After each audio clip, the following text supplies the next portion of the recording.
Hi students, இப்போ நம்ம பார்க்கக்கூடிய ரொம்ப முக்கியமான ஒரு video class 12 physics government school and matriculation school Tamil medium and English medium ஸ்டூடெண்ட்ஸ்க்கான லீவ் டேஸ் சென்டர் சேலஞ்ச் தான் பார்க்குறோம். 11th இருந்து 12th போகக்கூடிய ஸ்டூடெண்ட்ஸ்க்கான முக்கியமான ஒரு வீடியோ. அதுவும் ஏப்ரல் அண்ட் மே மந்த் இந்த 2 monthsக்கான ப்ரிப்பரேஷன் வீடியோ. 3 units கவர் பண்ணணும்.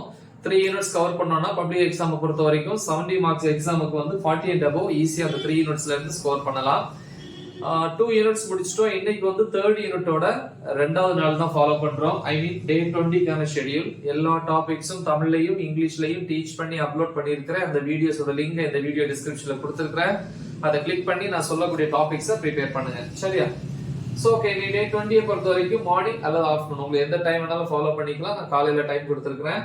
9 to 10 1 hour. டாபிக் நம்பர் 3.2, அதாவது கூலும்ஸ் இன்வர்ஸ் ஸ்கொயர் லா. தமிழ்ல வந்து கூலுமின் எதிர்த்தகவு இருமடி விதி. ஓகே, அடுத்து பிளஸ் எக்ஸாம்பிள் எடுத்துக்காட்டு 3.5.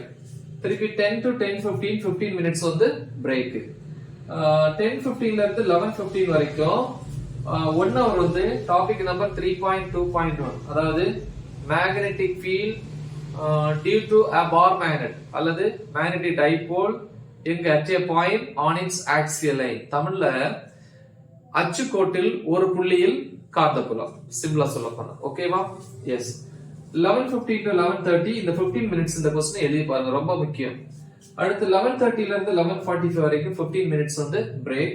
11:45 to 12:45 pm 1 hour வந்து topic number 3.2.2 magnetic field due to an electric dipole, magnetic dipole, அதாவது பார் மேக்னெட் எங்க at a point on its equatorial line, அதாவது நடுவரை கோட்டில் ஒரு புள்ளியில் காந்தப்புலம்.